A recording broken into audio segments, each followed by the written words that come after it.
5 ঘন্টা পর রাজধানীর করাইল বস্তিতে লাগা আগুন নিয়ন্ত্রণে। ক্ষতিগ্রস্ত হয়েছে প্রায় 1500 ঘর।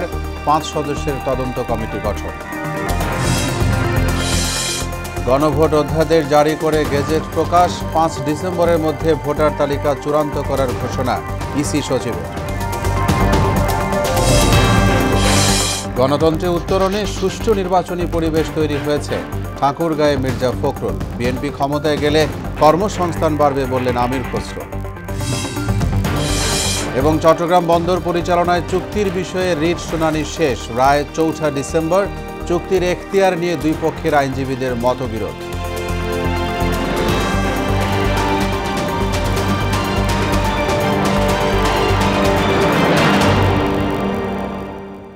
আসসালামু আলাইকুম। আমন্ত্রণ মোহনা সংবাদে এতক্ষণ শুনছিলেন শিরোনাম, সঙ্গে আছি মোহাম্মদ ওয়ালিউল্লাহ। যাচ্ছি পুরো খবরে। 5 ঘন্টা পর নিয়ন্ত্রণে এসেছে রাজধানীর করাইল বস্তিতে লাগা আগুন। মঙ্গলবার সন্ধ্যায় লাগা আগুনে পুড়েছে প্রায় 1500 ঘর। পানির অভাবে আগুন নিয়ন্ত্রণে বেগ পেতে হয়েছে বলে জানিয়েছে ফায়ার সার্ভিসের কর্মীরা। আগুন নেভাতে কাজ করেছে ফায়ার সার্ভিসের 19টি ইউনিট। বস্তির বাসিন্দারা জানিয়েছেন, আগুন লাগার পর দাউ দাউ করে তার টিনের ঘরগুলোতে ছড়িয়ে পড়ে। এতে আতঙ্কিত মানুষ যেভাবে পেরেছে ঘর থেকে মূল্যবান জিনিসপত্র সরিয়ে নেয়ার চেষ্টা করেন। এদিকে বৈদ্যুতিক শর্ট সার্কিট থেকেই হযরত শাহজালাল আন্তর্জাতিক বিমানবন্দরের কার্গো ভিলেজে আগুন লাগে বলে জানিয়েছেন প্রধান উপদেষ্টার প্রেস সচিব শফিকুল আলম। মঙ্গলবার রবিকেলে ফরেন সার্ভিস একাডেমিতে এক ব্রিফিংয়ে তিনি বলেছেন, এ বিষয়ক তদন্ত প্রতিবেদনে এমন তথ্য উঠে এসেছে। মঙ্গলবার দুপুরে অগ্নিকাণ্ডের তদন্ত প্রতিবেদন প্রধান উপদেষ্টা বরাবর পেশ করা হয় বলেও জানান শফিকুল আলম। তদন্ত কমিটি পেয়েছেন যে বিভিন্ন কুরিয়ার এজেন্সির জন্য নির্ধারিত 48টি ছোট ছোট লোহার খাঁচার অফিস ছিল সেখানে। কুরিয়ার শেডের ভিতরে অফিস এলাকায় ফায়ার অ্যালার্ম, স্মোক ডিটেক্টর ও স্প্রিংকলার ছিল না। ইলেকট্রনিক জিনিসপত্র, ব্যাটারি, ওষুধজাত পণ্যের কাঁচামালের মতো অত্যন্ত দাহ্য এবং অন্যান্য দাহ্য পদার্থ এলোপাতারিভাবে সেখানে স্তূপকৃত করে রাখা হয়েছিল। উপদেষ্টা পরিষদের অনুমোদনের পর গণভোট অধ্যাদেশ 2025 জারি করে গেজেট প্রকাশ করা হয়েছে। মঙ্গলবার রাতে আইন মন্ত্রণালয়ের লেজিসলেটিভ ও সংসদ বিষয়ক বিভাগ থেকে অধ্যাদেশের গেজেট প্রকাশ করা হয়। মঙ্গলবার দুপুরে উপদেষ্টা পরিষদ সভায় গণভোট অধ্যাদেশ 2025-এর খসড়া অনুমোদন দেয়া হয়। পরে সংবাদ সম্মেলনে আইন উপদেষ্টা জানিয়েছেন, ভোটারদের সুবিধার্থে গণভোটের ব্যালট ভিন্ন রঙে করা হবে। এ সময় ইসি সচিব বলেছেন, জাতীয় নির্বাচন এবং গণভোটের জন্য পোস্টাল ব্যালটের সুযোগ রাখা হবে। 5 ডিসেম্বরের মধ্যে পূর্ণাঙ্গ ভোটার তালিকা পাওয়ার পরই কমিশন নির্বাচনের দিকে যাবে বলেও জানান তিনি। রাজনৈতিক সম্পৃক্ততা থাকা সদস্যদের নির্বাচন পর্যবেক্ষণের দায়িত্ব না দিতে পর্যবেক্ষক সংস্থার প্রতি আহ্বান জানিয়েছেন প্রধান নির্বাচন কমিশনার এম নাসির উদ্দিন। মঙ্গলবার সকালে পর্যবেক্ষক সংস্থার সঙ্গে সংলাপের শুরুতে তিনি এ আহ্বান জানিয়েছেন। অতীতের ভুল থেকে শিক্ষা নিয়ে সংস্থাগুলোকে নিরপেক্ষতা ও পেশাদারিত্বের সঙ্গে দায়িত্ব পালনের নির্দেশনাও দিয়েছেন ইসি। এমআর আসাদের রিপোর্ট। জাতীয় সংসদ নির্বাচন পর্যবেক্ষণ করতে নিবন্ধন আবেদন করে 300টি পর্যবেক্ষণ সংস্থা। যাচাই বাছাইয়ের পর 81টি সংস্থা ইসির নিবন্ধন পায়। সংস্থাগুলোর সঙ্গে মঙ্গলবার সংলাপে বসে কমিশন। সেখানে নিজেদের মতামত তুলে ধরেন সংস্থার প্রতিনিধিরা। দায়িত্বটাকে দায়িত্বের মধ্যে আমরা থাকি, যাতে এটা অতিরিক্ত শোডাউন বা এই যে আধিপত্য বিস্তার করার যে প্রবণতা এটা পরিলক্ষিত না হয়। প্রিজাইডিং অফিসারের আমরা 90% ক্ষেত্রেই সুদৃষ্টি পেয়েছি, কিন্তু 10%-এর ক্ষেত্রে তিনি অ্যালাউ করলেন না। আমার ওই সময় করার কিছু নেই, ওই টপিকটা যুক্ত করা যায় কিনা। তো নতুন আরপিওর যে পরিবর্তনগুলো আছে সেটা আসলে কার্যকর করা গেলে একটা কাজ হবে বাংলাদেশের জন্য, আমরা মনে করি যুগান্তকারী একটা কাজ হবে ইলেকশন সেক্টরে। নির্বাচন কমিশনার আবুল ফজল মোহাম্মদ সানাউল্লাহ অংশগ্রহণমূলক নির্বাচনের স্বার্থে পর্যবেক্ষকদের দায়িত্বশীলতার পরিচয় দেওয়ার পরামর্শ দেন। কোনো অবস্থাতেই কোনো পার্টিজান বিহেভিয়ার, পক্ষপাতিত্বমূলক কোনো আচরণ করা যাবে না। এবং এই ধরনের অভিযোগ যদি আসে, আল্লাহ না করে, ব্যক্তি অবজারভারের চেয়ে ক্ষতিগ্রস্ত হবেন প্রতিষ্ঠান। রাজনীতির সঙ্গে সম্পৃক্তদের পর্যবেক্ষক হিসেবে দায়িত্ব না দিতে সংস্থাগুলোকে নির্দেশনা দেন সিইসি। তিনি বলেন, পর্যবেক্ষণ সংস্থার রিপোর্ট স্বচ্ছ হতে হবে, অন্যথায় নির্বাচন সুষ্ঠু হবে না। ভোটের বাক্স নিয়ে কোনো টানাটানি হচ্ছে কিনা, আমাদের ভোটারদের কোনো আসতে কোনো বাধা দেওয়া হচ্ছে কিনা, ইত্যাদি ইত্যাদি ইত্যাদি সম্পর্কে আপনারা আমাদেরকে রিপোর্ট দিবেন। এই রিপোর্টটা হইতে হবে বেসড অন গ্রাউন্ড রিয়ালিটিস।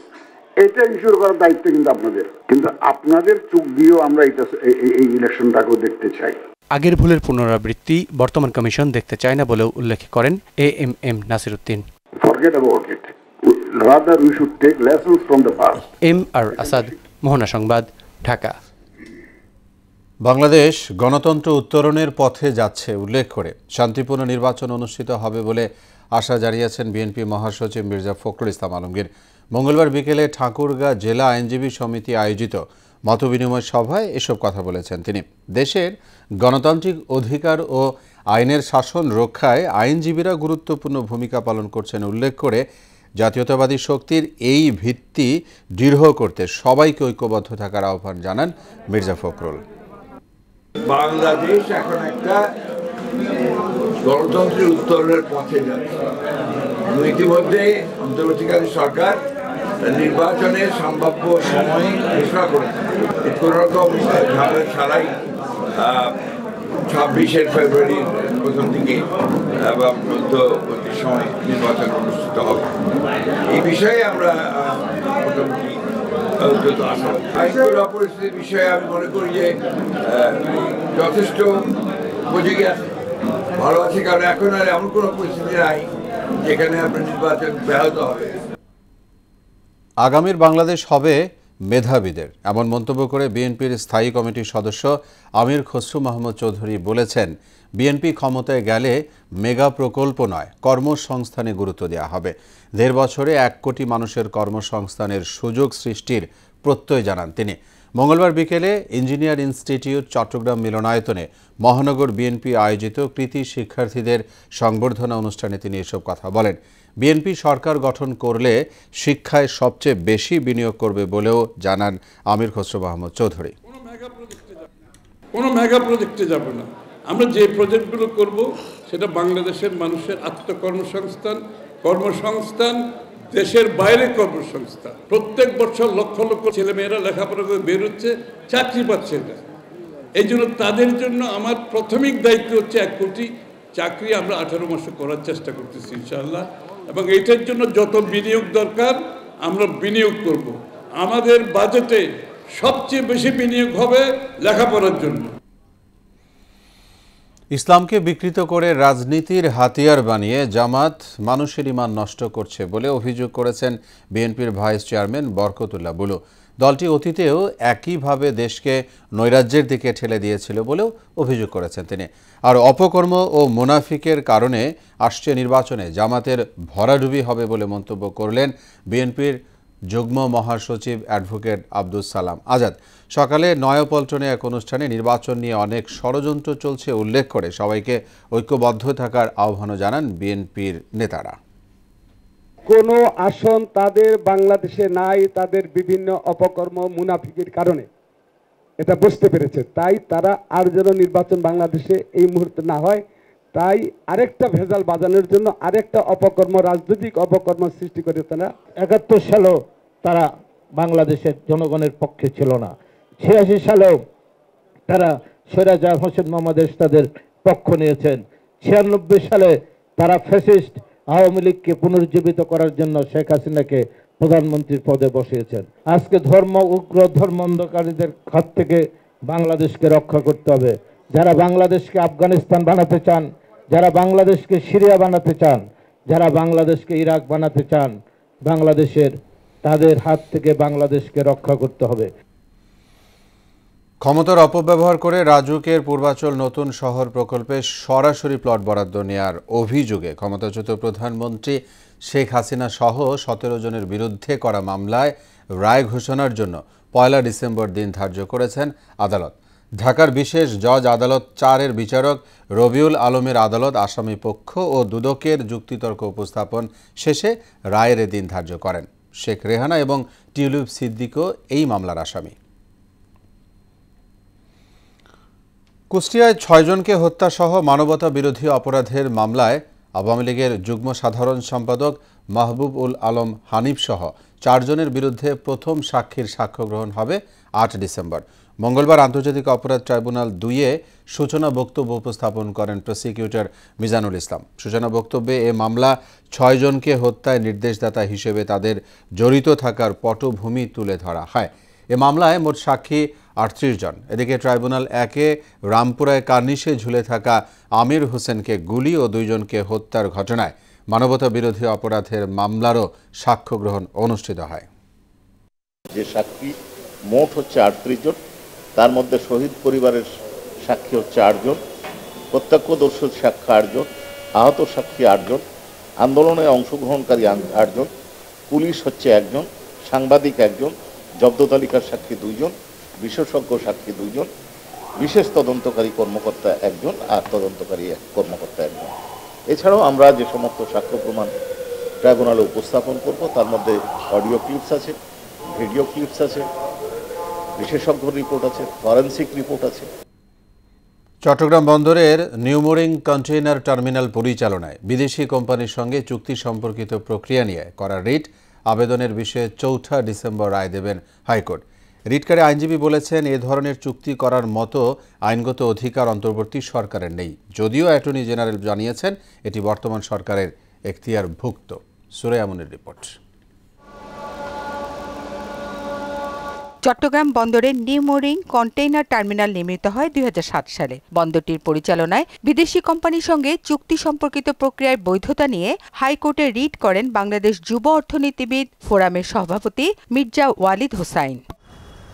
মঙ্গলবার রিটের শুনানি শেষে রায়ের জন্য ৪ ডিসেম্বর দিন ধার্য করেন বিচারপতি ফাতেমা নজিব ও বিচারপতি ফাতেমা আনোয়ারের হাইকোর্ট বেঞ্চ। শুনানিতে অ্যাটর্নি জেনারেল বলেন, চুক্তি করার আইনগত ক্ষমতা রয়েছে বর্তমান সরকারের, আর কারো হাতে বন্দর তুলে দেওয়ার অভিযোগ সঠিক নয়। চট্টগ্রাম বন্দর হলো বাংলাদেশের অর্থনীতির লাইফলাইন। সেই লাইফলাইনে আমরা কত বেশি স্বচ্ছতা আনতে পারবো, এটা একটা পাবলিক পলিসি। সেই পলিসি ধরেই সরকার আগাচ্ছে। সরকারের জনবিচ্ছিন্ন জনবিরোধী কোনো এজেন্ডা নাই। আরেকটা জিনিস, যারা বলছেন বন্দর গেল বন্দর দিয়ে দেশে, আমরা আইন দিয়ে দেখাইছি বন্দর এবং বন্দর টার্মিনাল আলাদা জিনিস। আইনের মধ্যে দুইটা ডেফিনেশন দেওয়া আছে। পলিটিক্যাল গভর্নমেন্ট যে সিদ্ধান্ত নিতে পারবেন, এই অন্তর্বর্তীকালীন সরকার একই সিদ্ধান্ত নিতে পারেন। যদিও ভিন্ন মত জানান রিটকারীর আইনজীবীরা। তাদের দাবি, সংসদ ছাড়া এ ধরনের চুক্তি হতে পারে না। আগামীর সংসদ নির্বাচন তথা সংসদ নির্বাচন পরবর্তীতে যে সরকার গঠিত হবে, সেই সরকারের জন্য এই নীতিগত প্রশ্ন এবং নীতিগত বিষয়গুলো রাখার জন্য মহামান্য আদালতের কাছে আমরা উপস্থাপন করেছি। ডেভেলপমেন্ট ওয়ার্ক হচ্ছে সেগুলোই যেগুলোতে নতুন করে পোর্ট গঠন করা হচ্ছে বা অন্য কোনো স্ট্রাকচার করা হচ্ছে, এটা বিদ্যমান। চট্টগ্রাম বন্দরের আমদানি রপ্তানি কন্টেনারের অধিকাংশই পরিবহন হয় এনসিটি টার্মিনাল দিয়ে। সুরাইয়া মুন্নি, মোহনা সংবাদ, ঢাকা। ভোগান্তি কমাতে সকল পরিবহনে র্যাপিড পাসের ব্যবহার করা হবে বলে জানিয়েছেন প্রধান উপদেষ্টার বিশেষ সহকারী শেখ মঈনুদ্দিন। মঙ্গলবার সকালে আগারগাঁ মেট্রো স্টেশনে এমআরটি পাস ও র্যাপিড পাস অনলাইনে রিচার্জ প্রক্রিয়া উদ্বোধনী অনুষ্ঠানে এ তথ্য জানিয়েছেন তিনি। আর এই উদ্যোগের ফলে র্যাপিড পাস ঘরে বসেই রিচার্জ করা যাবে। প্রতিবারে সর্বনিম্ন ১০০ এবং সর্বোচ্চ ৫,০০০ টাকা রিচার্জ করা যাবে। মেট্রো রেলের ১৬ স্টেশনে মোট ৩২টি মেশিন বসানো হয়েছে। আমরা যারা এখানে ট্রাভেল করি তাদেরকে স্টেশনে এসে লাইন ধরে দাঁড়াতে হবে না, বাসায় বসে করে ফেলতে পারবেন।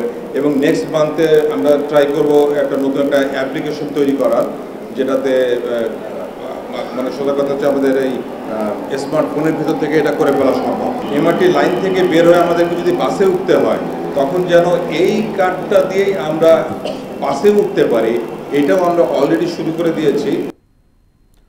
৪৭তম বিসিএস লিখিত পরীক্ষা পেছানোর দাবিতে আন্দোলন চালিয়ে যাচ্ছেন সারা দেশের পরীক্ষার্থীরা।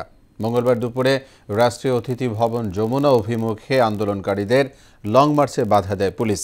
একই দাবিতে রাজশাহী ও ময়মনসিংহে রেলপথ অবরোধ করা হয়। বিসিএস পরীক্ষার্থীদের আন্দোলনে দীর্ঘক্ষণ বন্ধ ছিল ঢাকা-আরিচা মহাসড়কও।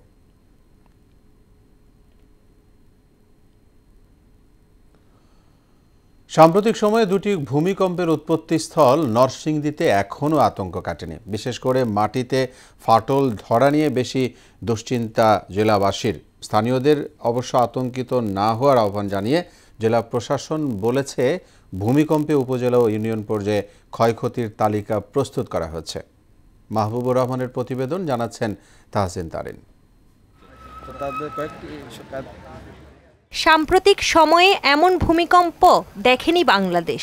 21 নভেম্বর শুক্রবার 5.7 মাত্রার কম্পনে হতবম্ব পুরো দেশ, যার উৎপত্তি স্থল ছিল নরসিংদী।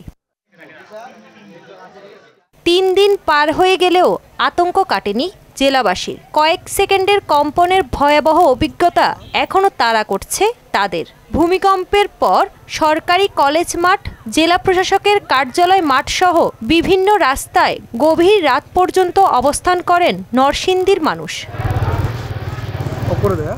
যে কোনো সময় আবারও হতে পারে ভূমিকম্প, এমন আতঙ্কের কথা জানান স্থানীয়রা। এত আতঙ্কের মধ্যে আছি, বুক ধরফর করে, ভালো লাগে না। বিশেষ করে নরসিংদীবাসী একটু বেশি আতঙ্কিত, যেহেতু এটা উৎপত্তি স্থল হলো গিয়া মাধবদী, নরসিংদী মাধবদী থেকে।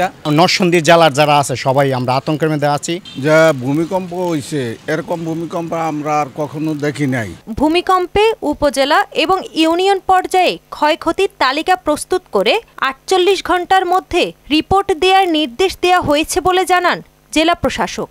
তবে আগামী 48 ঘন্টার মধ্যে আজকে জেলা দুর্যোগ ব্যবস্থাপনা কমিটি সবার মাধ্যমে আমি নির্দেশনা দিয়েছি। আগামী 48 ঘন্টার মধ্যে উপজেলা পর্যায়ে এবং জেলা পর্যায়ে সকল অফিসের ক্ষয়ক্ষতির তালিকা সহ এবং ক্ষয়ক্ষতির পরিমাণ সহ আমাদের দাখিল করা হলে তখন আমরা সার্বিকভাবে সরকারের সংশ্লিষ্ট কর্তৃপক্ষকে জানাবো এবং আপনাদের নিকট উপস্থাপন করব। ভূমিকম্পের সময় আতঙ্ক নয়, প্রয়োজন সচেতনতা, এমনটাই বলছে স্থানীয় প্রশাসন। এসব বিষয়ে যাতে জনগণ বিভ্রান্ত না হয় এবং জনস্বার্থ ক্ষতিকর কোনো কিছু না ঘটে, সেজন্য এই বিষয়গুলোর প্রতি নজরদারি করার জন্য। তাহসিন তারিন, মোহনা সংবাদ। বগুড়ায় শাহজাহানপুরের খোট্টাপাড়া ইউনিয়নে 2 শিশু সন্তানকে হত্যা করার পর ফাঁস দিয়ে আত্মহত্যা করেছেন মা। বিষয়টি জানাজানি হওয়ার পর ঘটনাস্থল থেকে 3 জনের মরদেহ উদ্ধার করে পুলিশ। খবর ছড়িয়ে পড়লে মুহূর্তেই ওই এলাকায় মানুষের ঢল নামে। হত্যার কারণ এখনও জানা যায়নি। লাশ উদ্ধার করে তদন্ত শুরু করেছে পুলিশ। জলবায়ু পরিবর্তনের কারণে দেশের আদিবাসী মুন্ডা সম্প্রদায় সুযোগ সুবিধা কম পাচ্ছে বলে জানিয়েছেন পরিবেশ উপদেষ্টা সৈয়দা রিজওয়ানা হাসান। তিনি বলেছেন, এই সম্প্রদায়ের ঝুঁকি মোকাবেলার সক্ষমতাও অনেক কম।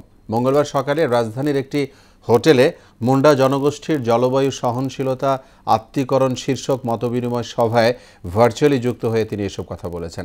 এ সম্প্রদায়ের জন্য বন বিভাগের কোনো নীতি পরিবর্তনের প্রয়োজন হলে আলোচনার মাধ্যমে উদ্যোগ নেওয়া হবে বলেও জানান পরিবেশ উপদেষ্টা।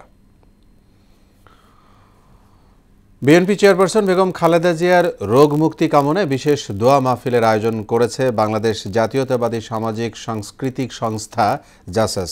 মঙ্গলবার সন্ধ্যায় সংগঠনটির আহ্বায়ক চিত্রনায়ক হেলাল খানের জন্মদিন উপলক্ষে এই দোয়া মাহফিলের আয়োজন করা হয়। রাজধানীর একটি হোটেলে আয়োজিত অনুষ্ঠানে উপস্থিত ছিলেন সংগঠনটির নেতাকর্মীরা। জলবায়ু পরিবর্তনের কারণে 2030 সালের মধ্যে বিশ্বের সবচেয়ে ঝুঁকিপূর্ণ অঞ্চলে পরিণত হবে বাংলাদেশ সহ দক্ষিণ এশিয়ার ঘনবসতিপূর্ণ দেশগুলো।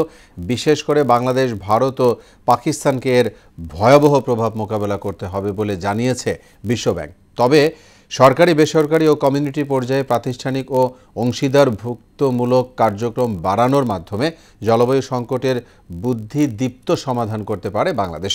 সোমবার বিশ্বব্যাংক প্রকাশিত ফ্রম রিস্ক টু রেজিলিয়েন্স শীর্ষক প্রতিবেদনে এ কথা বলা হয়েছে। বেসরকারি খাতের সম্পদ ও বিনিয়োগ উপযুক্ত স্থানে সরিয়ে নেওয়া হলে জলবায়ু সংকটজনিত ক্ষয়ক্ষতি 1/3 কমানো সম্ভব বলে প্রতিবেদনে দাবি করা হয়। কক্সবাজারের টেকনাফ সীমান্তে অভিযান চালিয়ে বিপুল পরিমাণ ইয়াবা উদ্ধার করেছে বর্ডার গার্ড বাংলাদেশ। গত 3 দিনে টেকনাফ ব্যাটালিয়ন মোট 6টি অভিযানে প্রায় 4.5 লাখ পিস ইয়াবা জব্দ এবং 10 জনকে আটক করেছে। বিজিবির অধিনায়ক লেফটেন্যান্ট কর্নেল আশিকুর রহমান বিষয়টি নিশ্চিত করেছেন। আটক ব্যক্তি ও জব্দকৃত মাদক টেকনাফ মডেল থানায় হস্তান্তরের প্রক্রিয়া নেওয়া হয়েছে। ঝালকাঠিতে ক্রেতা বিক্রেতার সমাগমে জমজমাট সুপারি কেনা বেচার হাট। দেশের বিভিন্ন জেলা থেকে চাষি পাইকার ভিড় জমান রাজপুরের সাতুরিয়া সুপারির এই হাটে। প্রতি হাটে কেনাবেচা হচ্ছে প্রায় 50 থেকে 60 লক্ষ টাকার সুপারি। চলতি মৌসুমে ফলন এবং দাম ভালো থাকায় খুশি চাষিরা। মোহাম্মদ রুহুল আমিন রুবেলের প্রতিবেদন, জানাচ্ছেন আফরিন পপি। দেশের অন্যতম বৃহৎ ঝালকাঠির রাজাপুর উপজেলার সাতুরিয়ার সুপারির হাট, যেখানে ভাদ্র থেকে কার্তিক এই 3 মাস প্রতি হাটে 50 থেকে 60 লক্ষ টাকার সুপারি বেচা কেনা হয়। পাইকাররা এখান থেকে সুপারি কিনে রাজশাহী, পাবনা, দিনাজপুর, ঝিনাইদহ সহ দেশের বিভিন্ন জেলায় পাঠাচ্ছেন। সেই সাথে সংরক্ষণ করে কানাডা, সুইজারল্যান্ড সহ বিশ্বের বিভিন্ন দেশেও পাঠানোর পরিকল্পনা রয়েছে। এখান থেকে সুপারি দেশের বাইরেও রপ্তানি হয়, তো বিভিন্ন আড়তদার বা পাইকাররা এখান থেকে সুপারি সুলভ মূল্যে কিনে নিয়ে যায়। প্রত্যেক সপ্তাহে প্রায় 70 থেকে 60 বস্তা সুপারি কিনে আমরা চালান দিই। রাজশাহী, দিনাজপুর, ঝিনাইদহ, নাটোর এসব জায়গায় আমরা চালান দিয়ে থাকি। আমরা সুপারি গাছ থেকে পাইয়া বিক্রি করি, এবার সুপারির দামও ভালো, ফলনও ভালো। সুপারি গাছ আছে প্রায় 20,000-এর মতন, ঠিক আছে।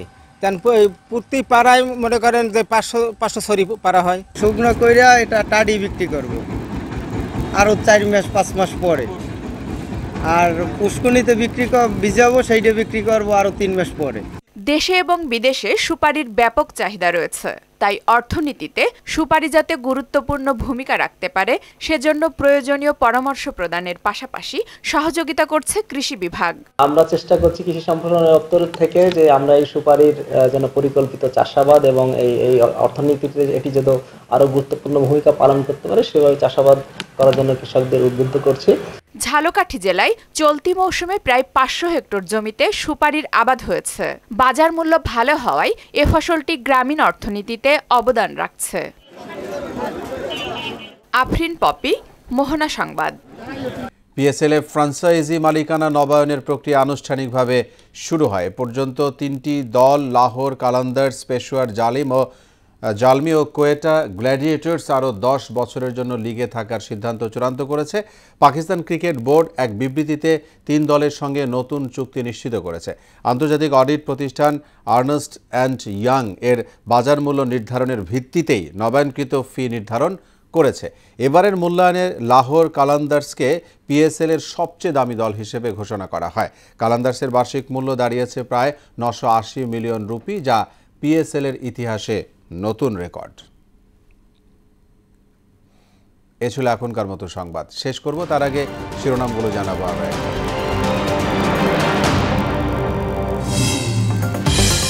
5 ঘন্টা পর রাজধানীর করাইল বস্তিতে লাগা আগুন নিয়ন্ত্রণে। ক্ষতিগ্রস্ত হয়েছে প্রায় 1500 ঘর। 5 সদস্যের তদন্ত কমিটি গঠন। গণভোট অধ্যাদেশ জারি করে গেজেট প্রকাশ। 5 ডিসেম্বরের মধ্যে ভোটার তালিকা চূড়ান্ত করার ঘোষণা ইসি সচিবের। গণতন্ত্রে উত্তরণে সুষ্ঠু নির্বাচনী পরিবেশ তৈরি হয়েছে ঠাকুরগাঁয়ে মির্জা ফখরুল। বিএনপি ক্ষমতায় গেলে কর্মসংস্থান বাড়বে বললেন আমির খসরু। এবং চট্টগ্রাম বন্দর পরিচালনায় চুক্তির বিষয়ে রিট শুনানি শেষ। রায় 4 ডিসেম্বর। চুক্তির এখতিয়ার নিয়ে দুই পক্ষের আইনজীবীদের মতবিরোধ। সবাইকে আবারও শুভেচ্ছা। মোহনার সবশেষ খবর জানতে ভিজিট করুন www.mohana.tv। সংবাদ দেখতে পারেন ফেসবুক ও ইউটিউবেও। এতক্ষণ সঙ্গে থাকায় ধন্যবাদ সবাই।